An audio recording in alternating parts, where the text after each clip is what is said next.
Assalamualaikum warahmatullahi wabarakatuh.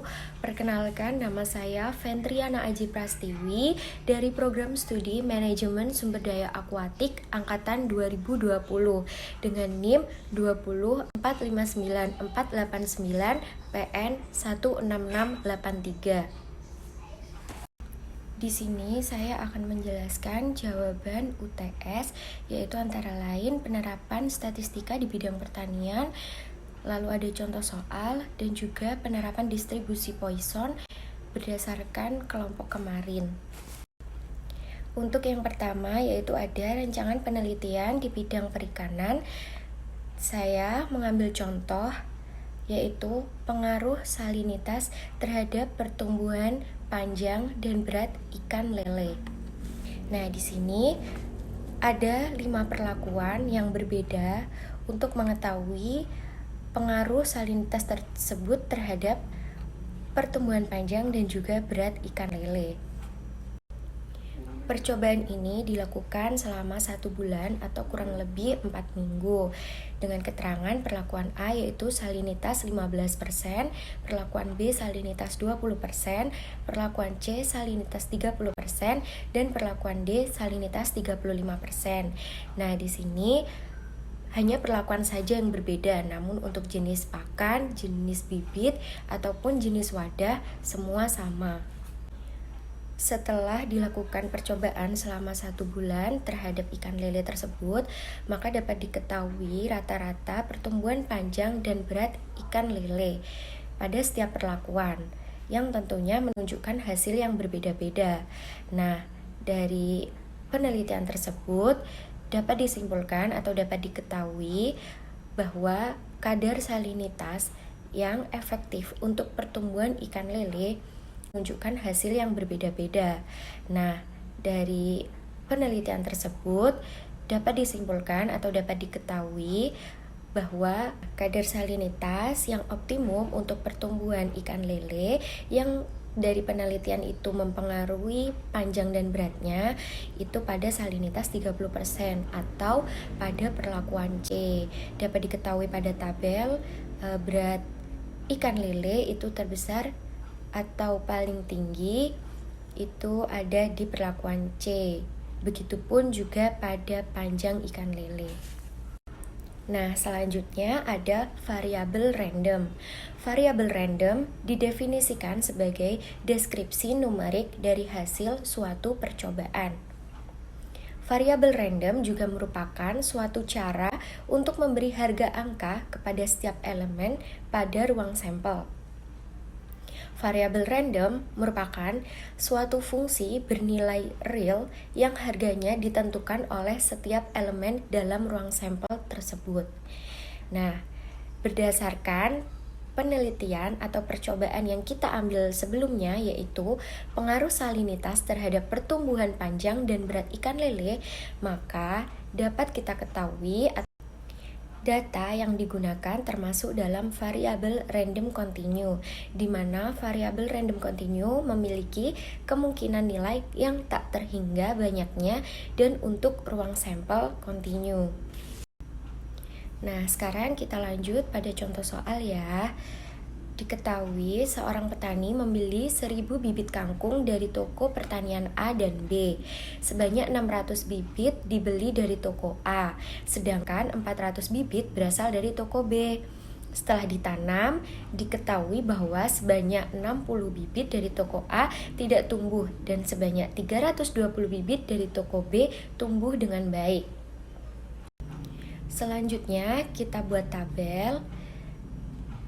Dalam kategori bibit, tumbuh dengan baik, toko A yaitu 540 dan toko B 320 sehingga totalnya 860.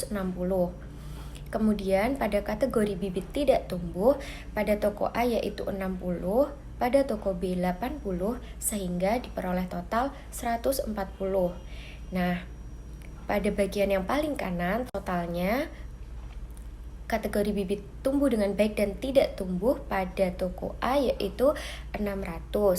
Sedangkan pada toko B jika digabungkan kategori bibit tumbuh dengan baik dan kategori bibit tidak tumbuh, yaitu sebesar 400. Sehingga total keseluruhan bibit dari toko A dan toko B, baik dari kategori bibit tumbuh dengan baik maupun kategori tidak tumbuh, jika ditotal maka jumlahnya sebesar 1000.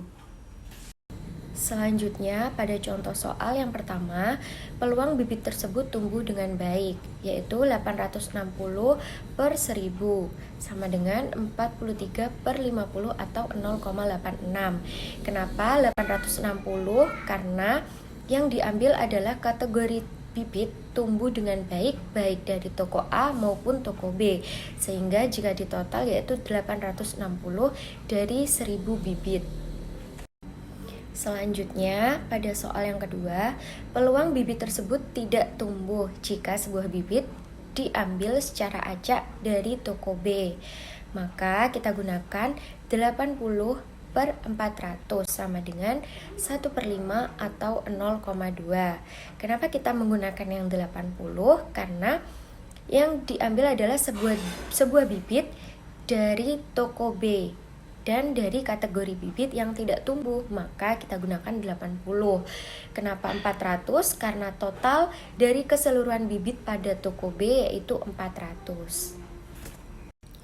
Selanjutnya kita bahas mengenai distribusi Poisson. Dalam kasus apa sih sebenarnya distribusi Poisson itu digunakan?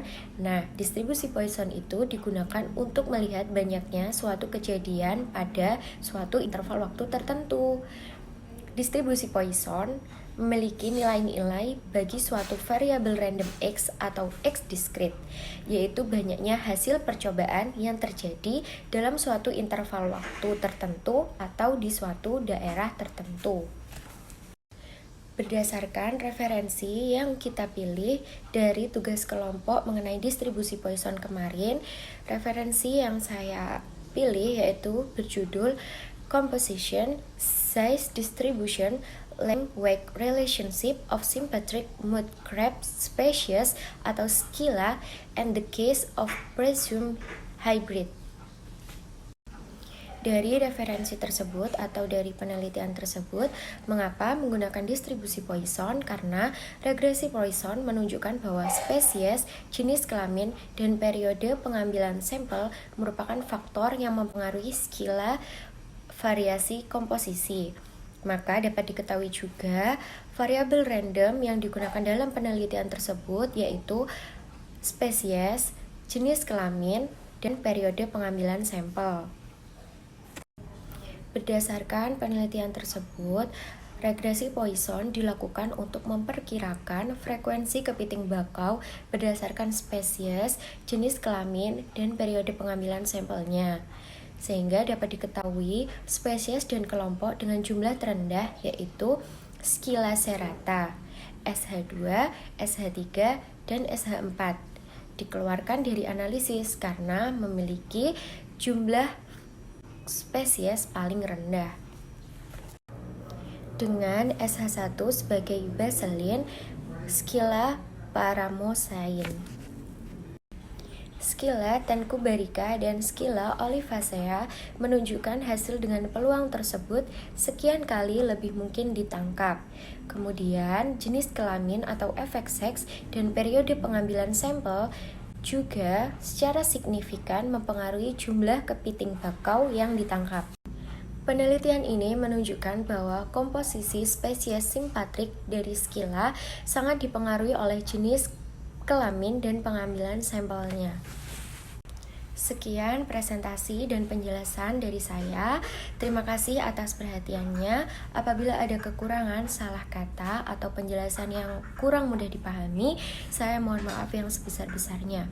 Wassalamualaikum warahmatullahi wabarakatuh.